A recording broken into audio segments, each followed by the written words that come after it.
तो ये जो रिश्ता होता है जो नेता और जनता के बीच में होता है, एक बहुत अनोखा रिश्ता होता है।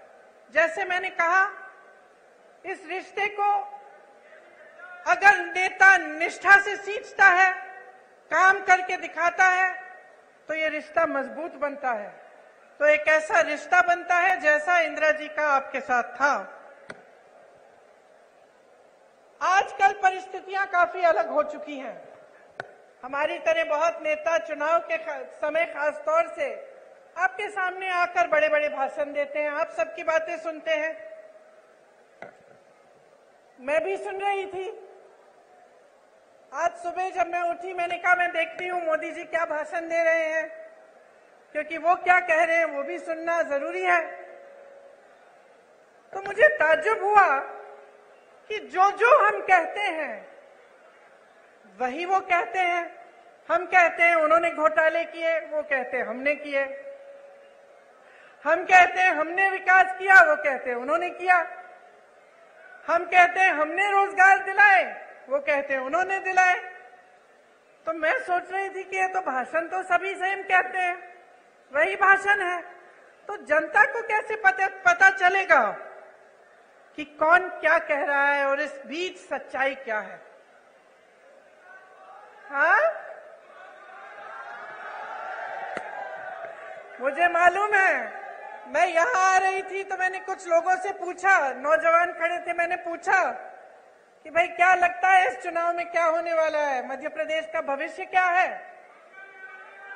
कहने लगे राजा जा रहा है। तो मैंने कहा अच्छा क्यों? कहने लगे कि इस बार हमारा वोट रोजगार के लिए डलेगा।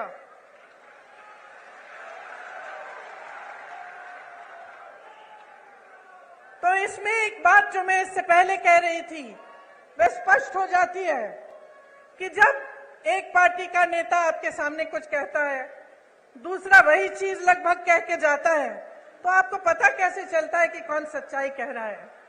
पता आपको तब चलेगा जब आप अपने ही अनुभव पर उतरेंगे। आपका अनुभव क्या है?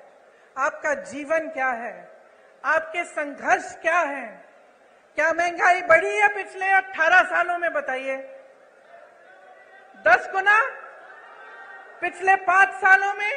3.5 सालों में? जब से इनकी सरकार रही है तब से बढ़ी है कि घटी है?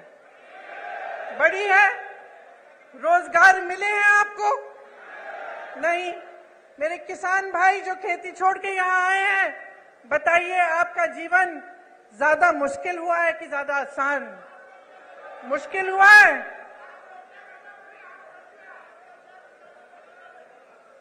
आपको मालूम, आप कह रहे हैं किसानों की आत्महत्या 17,000 में, मैंने अभी एक आंकड़ा सुना कि लगभग 17,000 नवयुवकों ने आत्महत्या की है पिछले 18 सालों में। तो सोचिए कि आपकी सच्चाई आज क्या है। किसी की बातों में मत पड़िए, मैं तो कहती हूं मेरी बातों में भी मत पड़िए, अपनी सच्चाई और अपने अनुभव में पड़िए और उस अनुभव के आधार पर अपना निर्णय लीजिए। आज हम इस देश में खड़े हैं जिस पर हम सबको गर्व है। और गर्व क्यों है?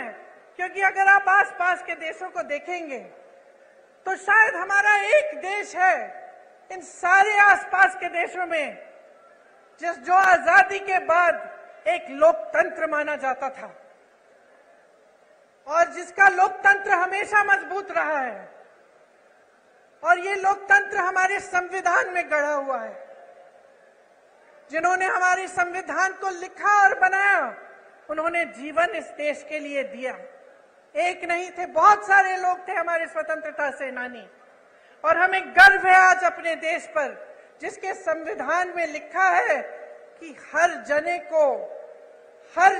को समान अधिकार मिलना चाहिए।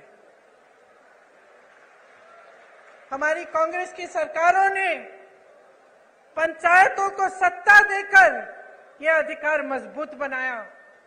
आज देखिए आज की परिस्थिति क्या है। आज तमाम पंचायतों को मुश्किलों में डाल दिया है। और जहां हमने पंचायतों के लिए व्यवस्था लागू की, भाजपा सरपंचों के अधिकारों में कटौती ला रही है, आपको कमजोर कर रही है। राज्य भर में आज पटवारी 1 महीने से हड़ताल पर बैठे हैं। जितने भी काम आपको कराने पड़ते हैं, सब काम रुक गए हैं। आप भटकते रहते हैं इधर से उधर। उनकी अपनी मांग है, उनको भी सरकार ने सहायता नहीं दी, वे हड़ताल पे बैठे हैं। ये स्थिति है आज यहाँ की। 18 सालों में 250 से ज्यादा, 250 से ज्यादा घोटाले हुए हैं। अगर हम उसकी लिस्ट बनाने चले तो हम यहाँ पे 2 घंटे के लिए खड़े रहेंगे। बच्चों के पोषण का घोटाला, मिड डे मील का घोटाला, बच्चों के एडमिशन का घोटाला, सर्व शिक्षा अभियान में घोटाला, स्कॉलरशिप में घोटाला, भर्ती की परीक्षाओं में घोटाला, नौकरियों में घोटाला, धार में यहाँ के डैम के बनाने में भी भ्रष्टाचार हुआ। इससे क्या पता चलता है आपको? आप अगर मेहनत करते हैं, खेती में, काम में मेहनत करते हैं, कहीं नौकरी करते हैं, तो किस लिए करते हैं? मेरी बहनें, आप घर पे मेहनत करती हो, सारा घर परिवार संभालती हो, किस लिए करती हो? अपने बच्चों की परवरिश के लिए करती हो ना, अपने बच्चों के भविष्य को सुरक्षित करने के लिए। हम हमेशा सोचते हैं कि हमारे बच्चे बड़े होकर हमसे कुछ ज्यादा ही करें। अगर हम खेती करते हैं, हम सोचते हैं कि चलो इसको पढ़ाएंगे लिखाएंगे, इसकी और हमारे से बड़ी ज्यादा नौकरी होगी। अगर हम कहीं पे नौकरी करते हैं, हम सोचते हैं चलो इसको और पढ़ाएंगे लिखाएंगे ताकि हमसे भी ज्यादा कमाएं, हम बूढ़े होंगे, हमारी देखभाल करें। यही हमारा मकसद होता है। चाहे जितने भी लोग आज यहाँ बैठे हैं, सब चाहते हैं कि अपने बच्चों का भविष्य मजबूत हो, उनकी तरक्की हो। और जब आप सामने देखते हैं कि चाहे पाठशालाओं में, चाहे भर्ती में, चाहे आपकी नौकरियों में, चाहे कुछ भी हो, हर चीज में घोटाला घोटाला भ्रष्टाचार है, तो कैसे मायूस होते होंगे? तो कैसे आपका दिल मजबूत बने और आप आगे बढ़ते चले जाएं? जब आपने किसी पर भरोसा किया, आपने अपना पूरा भरोसा एक नेता में डाला, एक पार्टी में डाला, और आपको पता चला कि 3.5 सालों से, उससे पहले भी जब इनकी सरकार थी, तो सिर्फ भ्रष्टाचार भ्रष्टाचार भ्रष्टाचार करते रहे। मैं जानती हूं कि आप में से कुछ लोग हैं जो सोचते हैं कि चलो खा रहा है, थोड़ा बहुत उसको खाने दो, हमारा काम तो करे, है कि नहीं? मैंने बहुत बार सुना है कि लोग कहते हैं चलो कोई बात नहीं, थोड़ा बहुत सब करते हैं, लेकिन कम से कम हमारा काम तो हो रहा है। मैंने बहुत बार कभी सुना है। लेकिन यहां तो परिस्थिति है कि खाए जा रहे हैं, खाए जा रहे हैं, खाए जा रहे हैं, आपका एक काम नहीं हो रहा है। आप अपने बच्चों को पाठशाला भी नहीं भेज सकते, ये जानने के बिना कि वहां पे भी भ्रष्टाचार हुआ है। यहां व्यापम का घोटाला हुआ, 50 से अधिक लोगों की मौत हुई। इन्होंने जांच कराई। ये जो ईडी ये सबके घर भेज देते हैं एजेंसियों को, पता चला कि किसी ने इनके खिलाफ कुछ कह दिया, लिख दिया, एकदम ईडी पहुंच गई उनके घर। अरे यहां तक कि फिल्मों के अभिनेताओं के घर भी कल परसों ईडी पहुंच गई। यहां पे क्यों नहीं पहुंची? यहां जो इतने बड़े घोटाले हुए हैं, इनके अधिकारियों के घर में क्यों नहीं पहुंची? इनके नेताओं के घर में क्यों नहीं पहुंची? तो ये सवाल आपको पूछने हैं। जब मां नर्मदा के साथ घोटाला हो सकता है, भ्रष्टाचार हो सकता है, जब महाकाल की मूर्तियों के साथ सप्त ऋषियों की जो मूर्तियां हैं, उन्हें स्थापित एक दिन किया, अगले दिन बह गई, इनके साथ जब भ्रष्टाचार हो सकता है, जब भगवान के साथ कोई घोटाला और भ्रष्टाचार करने की हिम्मत करता है, तो क्या समय नहीं आ गया है इनको बदल डालने का? बताइए।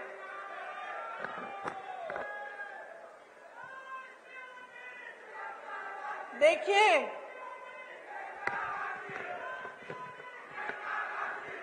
देश की आंधी इस देश का नौजवान है। जाग जाओ मेरे भाइयों और बहनों।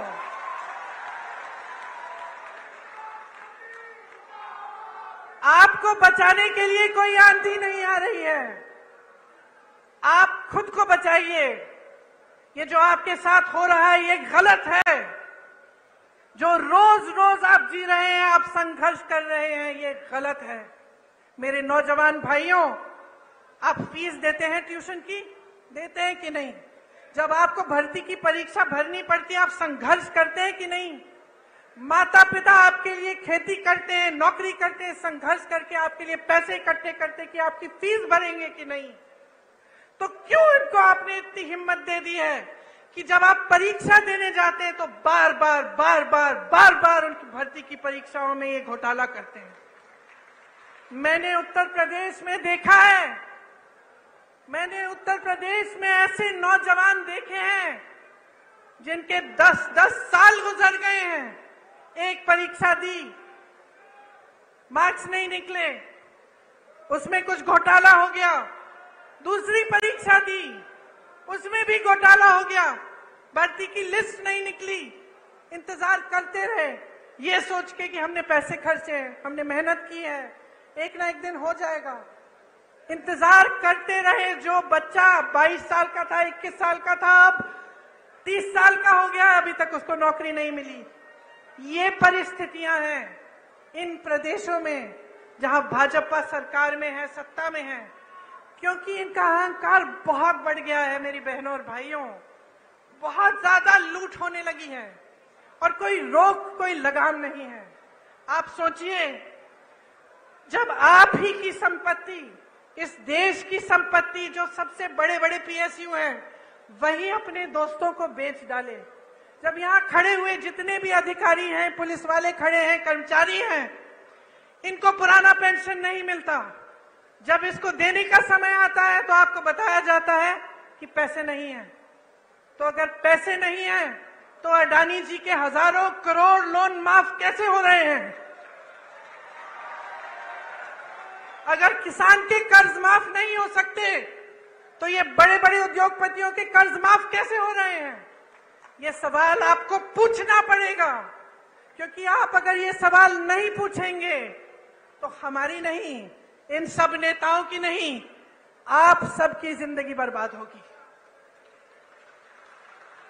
आपका भविष्य बर्बाद होगा, आपके आने वाले दिन अच्छे नहीं बुरे होंगे। और ये बात आपको गहराई में समझनी पड़ेगी। आज ऐसी परिस्थिति बन गई है कि कुछ लोगों ने नेताओं को भगवान बना दिया है। नेता भगवान नहीं है। बहनों और भाइयों, आप में से उभर के आता है, आपकी तरह इंसान है, और जब उसका अहंकार बहुत ज्यादा बढ़ जाता है, जब वो आपकी परवाह नहीं करता, तो इस लोकतंत्र ने, जिसपे हम सबको गर्व है, इस लोकतंत्र ने आपको अधिकार दिया है कि आप उसको निकालें, उसको सबक सिखाएं, उसको जिम्मेदार बनाएं, उसको जवाबदेह बनाएं। और ये आपकी जिम्मेदारी है। आज आपके प्रदेश में इतनी महंगाई है, मैं जानती हूं बहनों, मैं जानती हूं कि आप पर क्या गुजर रहा है। मैं जानती हूं कि जब आप सोच रहे होंगे कि त्योहार का मौसम आ रहा है, दशहरा आ रहा है, धनतेरस, दिवाली, आप कुछ खरीदना चाहते हैं, आप जब दुकान जाते हैं तो घबराते हैं कि हम ये सब चीजें ले पाएंगे कि नहीं। आधी चीजें खरीदते हैं, आधी छोड़ देते हैं। मैं जानती हूं आप सोचती हैं कि किस तरह से थोड़ी बहुत बचत हो जाए घर में, थोड़ा कम खा के, थोड़ा सा काम ज्यादा करके। मैं जानती हूं कि कितनी मुश्किल समाज का कितना बोझ उठाती हैं।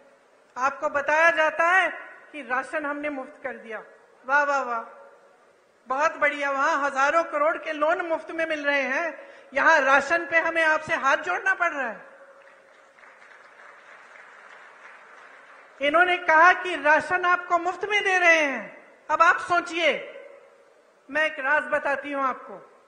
जब कांग्रेस की सरकार थी तब आपको राशन कितने में मिलता था?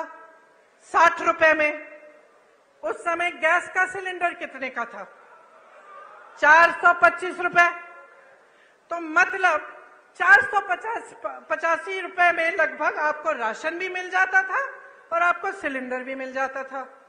अब ये कहते हैं इन्होंने राशन मुफ्त कर लिया, जैसे बहुत बड़ा एहसान कर लिया आप पे। और अभी तक, कल तक, चुनाव के आने तक सिलेंडर कितने का मिल रहा था आपको? 1125 रुपए। तो जो आपको पहले सिलेंडर और राशन 485 रुपए में मिल रहा था, आज आपको राशन मुफ्त लेकिन सिलेंडर 1125 रुपए। और चुनाव आया, फट से कम कर दिया। चुनाव आया, आप सुन लीजिए इस बात को बहुत ध्यान से। चुनाव आया तो क्या क्या नहीं हुआ। चुनाव आया तो घोषणाएं शुरू। चुनाव आया तो मोदी जी हर 2 दिन यहां आकर कोई उद्घाटन कर रहे हैं। 18 साल में समय नहीं मिला उद्घाटन करने के लिए। ये पुल, ये सड़कें, ये सब विकास की बातें ये पहले नहीं हो सकती थी? क्या समझ रखा है आपको भाइयों और बहनों? अरे जागो, इनको सिखाओ। ये तो समझ रहे हैं कि किसानों के जीवन में मुश्किल पे मुश्किल डालें, कि आप सिंचाई के लिए इनसे भीख मांगे। आपकी जब फसल बर्बाद हुई है उसका मुआवजा आपको मिला है? क्या सोयाबीन के किसान हैं? आपको मुआवजा मिला? चलिए, बारिश आई, बाढ़ आई, कुछ सर्वे भी किया इन्होंने मुआवजे के लिए? नहीं किया। अब देखिए चुनाव आ रहे हैं, देखिए क्या पता कुछ मुआवजा भी दे दे। चुनाव के बाद करेंगे नहीं करेंगे ये मत पूछिए मेरे से। फसल बीमे में घोटाला, तो हर तरफ घोटाला। तो आप बताइए इसका इलाज क्या है? आज बेरोजगारी चरम पे है कि नहीं है? है ना? आपको मालूम है कितने पद खाली हैं? मैं बताती हूं, सुनिए। शिक्षकों के करीब 70,000 पद खाली। विश्वविद्यालयों में 75% पद खाली।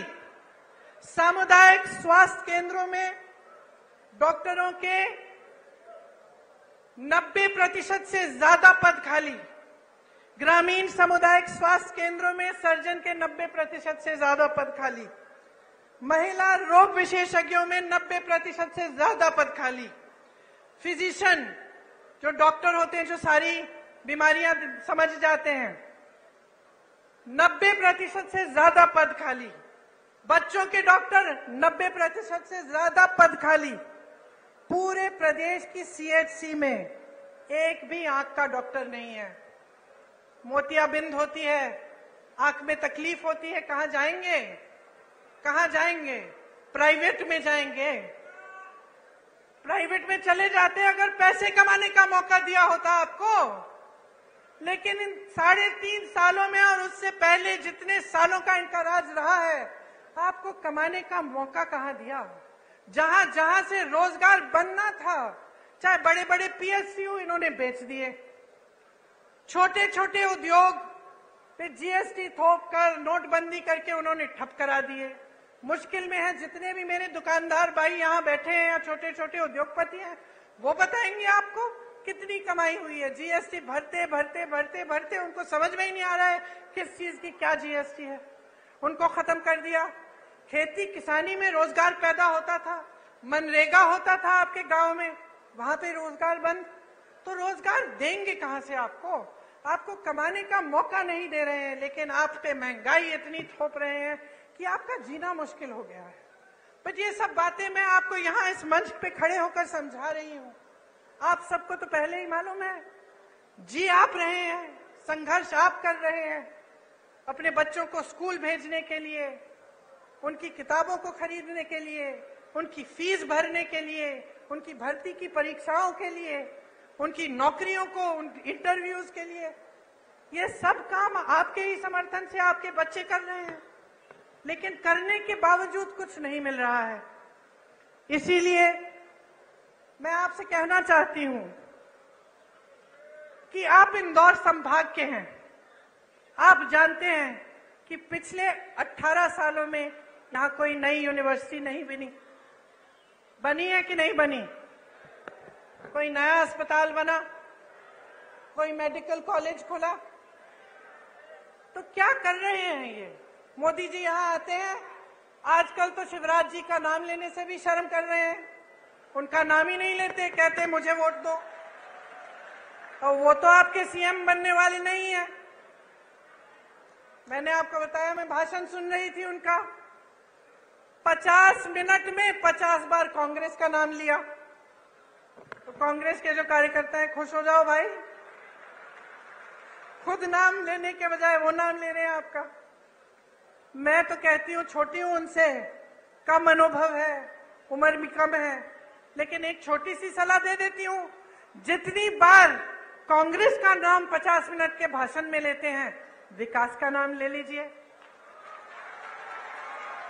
ये बता दीजिए कि 18 सालों में आपने इंदौर के लिए क्या किया, आपने मध्य प्रदेश की जनता के लिए क्या किया, कितने रोजगार बनाए, कितने घोटालेबाजों को पकड़ा, कितनों के पीछे ईडी डाल दी, कितने जेल में हैं, किसानों के लिए कितनी राहत दी, कितनी बिजली फ्री दी। लेकिन ये बात नहीं कर सकते, इनमें हिम्मत नहीं है, क्योंकि काम नहीं किया है। इसीलिए मैं बार बार भरोसे की बात करती हूं, मैं बार बार कहती हूं, देखिए बहने, एक नया बिल लाए संसद में, महिला आरक्षण बिल, खूब वाह वाह हुई पूरे देश भर में, जितने भी विपक्षी दल हैं हमने भी समर्थन किया कि चलो ये बहुत अच्छा कदम है। बड़ी बड़ी घोषणाएं हुई, टीवी पे इश्तिहार हुए, सब कुछ हुआ, मोदी जी की बड़ी वाह वाह हुई। फिर क्या पता चला कि 10 सालों के लिए ये लागू ही नहीं होगा। इससे पहले जाति जनगणना करनी पड़ेगी, उससे पहले परसिमन करना पड़ेगा, 10 साल लगेंगे। तो फिर इस घोषणा का मतलब क्या है? इन चुनाव के लिए फिर से मतलब क्या है? आप महिलाओं को मजाक समझ रहे हैं? आप समझ रहे हैं कि महिलाओं को आप कुछ भी कह दें और हम अंधे होकर आपको वोट देंगे? हमारा अधिकार है ये हमारा अधिकार है कि हमें आरक्षण मिले, हमारा अधिकार है। ये कोई एहसान नहीं कर रहा है हम पे। और जिस तरह इस देश के एक एक वासी का अधिकार है, इस संविधान में है कि हर चीज के लिए समान अधिकार होना चाहिए, तो फिर जाति जनगणना क्यों नहीं हो रही है? जब इसकी बात उठती है तो ये चुप क्यों हो जाते हैं? आपने देखा बिहार में सर्वे हुआ, सेंसस हुआ, क्या पता चला कि ओबीसी, दलित और जनजाति संख्या कितनी है इनकी? 84% प्रदेश में। तो बताइए, बड़े बड़े पदों में जहां सबसे ज्यादा लाभ होता है या जहां सबसे ज्यादा सत्ता होती है, उन पदों में क्या 84% इन जातियों के लोग हैं कि नहीं? बताइए, होने चाहिए कि नहीं? तो जब ये बात उठती है तो ये चुप क्यों हो जाते हैं? आप सब आदिवासी समाज के हैं, यहां से आपको पलायन करना पड़ता है, सच बात है कि नहीं? दिल्ली में बहुत सारे लोगों से मैं मिलती हूं जो यहां से गए हुए हैं वहां पलायन करके, क्यों? रोजगार ढूंढने के लिए। आपके क्षेत्र में जैसे मैंने पहले कहा, मनरेगा होता था, कुछ रोजगार मिल जाता था, वो भी बंद हो गया है। यहाँ की आदिवासी महिलाओं पर सबसे ज्यादा अत्याचार है। आपने सारे वायरल वीडियो देखे होंगे, क्या क्या नहीं कर रहे हैं। देश में सबसे ज्यादा बच्चियां एमपी में गायब हैं, सबसे ज्यादा महिलाएं यहां से गायब होती हैं। यहां रोज 17 बलात्कार होती हैं। बहनों सुनो, क्योंकि आपको पूछना पड़ेगा कि आपकी सुरक्षा के लिए ये सरकार क्या कर रही है। ये बड़ी बड़ी बातें, बड़ी बड़ी घोषणाएं चुनाव से पहले कि आपको पैसे मिलेंगे, आपकी सुरक्षा होगी, आपको आरक्षण मिलेगा, बहुत बड़ी बातें हैं। 18 साल से सरकार में रही हैं, आपकी बच्चियां आज भी सुरक्षित नहीं हैं। ये सवाल पूछो। आपको याद है वो कहानी यही की कृष्ण भगवान ने जब रुक्मिणी जी के साथ लीला रचाई तो रुक्मिणी जी ने क्या कहा? कहा कि घोड़ों का, रथ के घोड़ों की लगाम आप मुझे दे दीजिए, मैं चलाऊंगी ताकि किसी को गलतफहमी ना हो। और मेरी बहनें मुस्कुरा रही हो, लगाम अपने हाथों में लो, अपने भविष्य का रथ रुक्मिणी जी की तरह चलाओ। आगे देखो, अर्जुन की आंख और अर्जुन के निशाने के तरह विकास, अपने बच्चों का भविष्य, अपने अधिकार, इस देश को आगे बढ़ाने का काम अपनी नजर से मत हटाओ। ये तुम्हारी जिम्मेदारी है मेरी बहनों। तुम अगली पीढ़ी का परवरिश करती हो, तुम समाज को बनाती हो। अगर तुम समाज को मजबूत नहीं रखोगी तो ये समाज नहीं रहेगा। जो आपकी परंपराएं हैं, मेरी दादी इंदिरा गांधी कहती थी कि जो आदिवासी संस्कृति है, जो आदिवासी परंपराएं हैं, इन्हें मजबूत रखना बहुत जरूरी है। कभी इन्हें बदलने की कोशिश नहीं की उन्होंने। जल जंगल जमीन का अधिकार आपको दिया, पट्टे आपको दिए ताकि आप मजबूत बने। और मेरी बहनें, आज इस देश का एक एक नेता समझ गया है कि अगर महिलाओं का वोट उसे नहीं मिले तो वो सत्ता में नहीं आ सकता।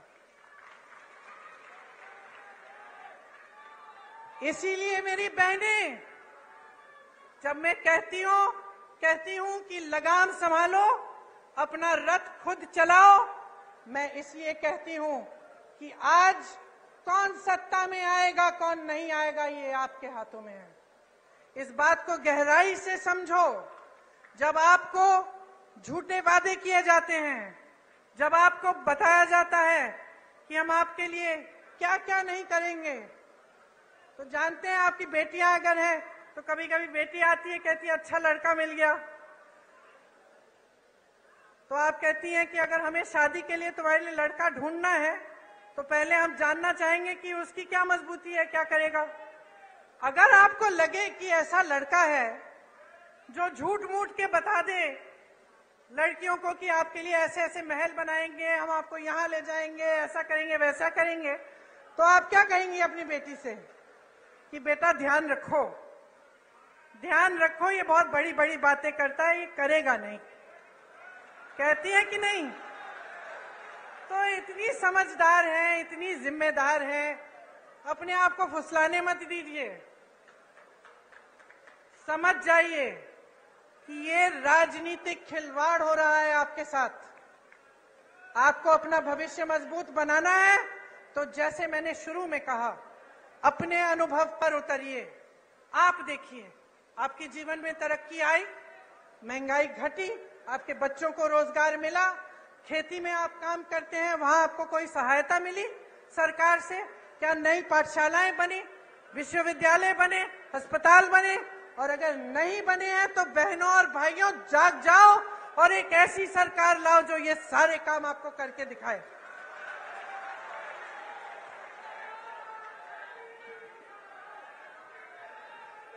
शिशुपाल के अत्याचारों का घड़ा भर गया है, भर गया है। अब कृष्ण भगवान की तरह कृष्ण रूपी बन जाओ और कृष्ण भगवान की तरह इनको निकाल दो, इनको खत्म कर दो।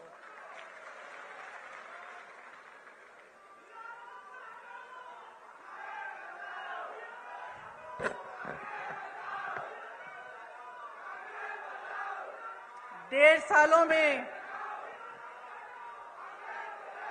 पिछले चुनाव में पिछले चुनाव में आपने कौन सी सरकार चुनी थी? कांग्रेस? यहां बैठे हैं कमलनाथ जी। पिछली सरकार में आपने पिछली चुनाव में आपने कांग्रेस की सरकार चुनी, फिर क्या हुआ?